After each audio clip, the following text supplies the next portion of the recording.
നമ്മള് വിചാരിച്ചിട്ടുണ്ടായിരുന്നത് എന്തായാലും പ്രതീക്ഷ ഉണ്ടായിരുന്നു. പക്ഷെങ്കില് എങ്ങാനും എന്നുള്ളൊരു ഇതുണ്ടായിരുന്നു. പക്ഷേ തൃശ്ശൂർക്കാര് ചതിക്കില്ല എന്നുള്ളത് ഇപ്പൊ മനസ്സിലായി. അവര് കറക്റ്റ് ആയിട്ട് ഇപ്പൊ എന്താ പറയാ, ചേരെ തിന്ന നാട്ടിൽ ചെന്ന് കഴിഞ്ഞാൽ നടുകണ്ടം കഴിക്കണം എന്നുള്ളൊരു സ്വഭാവമുള്ള ആൾക്കാരാണ് തൃശ്ശൂർക്കാര്. അത് കാരണം അതിൻ്റെതായ കറക്റ്റ് ആയിട്ടുള്ള ഒരു കാര്യത്തില് എല്ലാവരും വോട്ട് ചെയ്തിട്ടുണ്ട്. അതന്നെ ഞാനും ചെയ്തിട്ടുണ്ട്. എപ്പോഴും മാറിയിട്ടില്ലേ സത്യമായിട്ട്.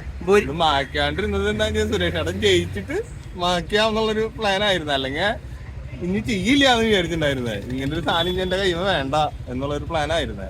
ഇപ്പൊ എല്ലാവരും സെറ്റായി. എന്തായാലും ദൈവം സഹായിച്ച് സുരേഷ് ഏട്ടൻ ജയിച്ചു. അടിപൊളി.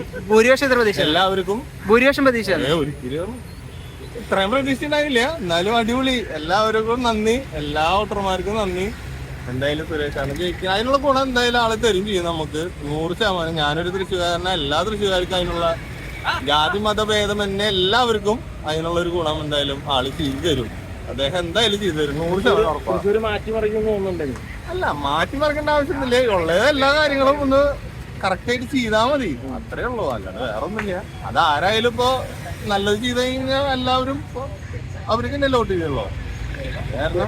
വിജയിക്കാനുള്ള ഏറ്റവും വലിയൊരു കാരണം എന്തായിരിക്കും തോന്നുന്നത്? ആളുടെ സ്വഭാവം, ആള് നല്ലൊരു മനുഷ്യൻ, അത് എല്ലാവർക്കും മനസ്സിലായല്ലോ. ഇപ്പൊ ഈ സോഷ്യൽ മീഡിയ, ആള് ആദ്യം നിൽക്കുമ്പോ സോഷ്യൽ മീഡിയ അത്രയും ഫേമസ് അല്ലാത്ത കാരണം അതാരും അറിഞ്ഞിട്ടുണ്ടായില്ല. ആള് അന്ന് ഓരോ കാര്യങ്ങൾ ചെയ്യണ്ട. അതൊന്ന് മറ്റേ ആളെന്നെ പറയുന്നല്ലോ, നമ്മുടെ എയ്ഡ്സ് ബാധിച്ചപ്പോ അത് അന്നൊക്കെ സോഷ്യൽ മീഡിയ ഉണ്ടാ ആരുള്ള അറിഞ്ഞത്. ആള് കെട്ടിപ്പിടിച്ചുമ്പോന്നൊക്കെ പറയുമ്പോ ആളുടെ ആ വ്യക്തിത്വം, അതാണ് ഏറ്റവും വലിയ പ്രധാനം. അതിൽ തന്നെ സൂപ്പറായിട്ട്, അതുകൊണ്ടാണ് ആൾക്ക് ചെയ്യും. ആള് എല്ലാവർക്കും BJP എന്നുള്ളൊരു ഇതിന്റെ പേരിലാണ് ആള് ജയിക്കാനുള്ളതും എല്ലാതും. പക്ഷേ ആള് അപ്പോഴും പറയണ്ടായിരുന്നല്ലോ, ഞാൻ ഇതിൽ നിന്നിട്ട് ജയിക്കുകയാണെങ്കിൽ മതി, ഇല്ലെങ്കിൽ വേണ്ടാന്ന് തന്നെയല്ലേ ആളും പറയണ്ടായിരുന്നു. അപ്പൊ അത് കാരണം എന്തായാലും ജയിച്ചു. അടിപൊളി. എല്ലാവർക്കും നന്ദി. എല്ലാ വോട്ടർമാർക്കും നന്ദി.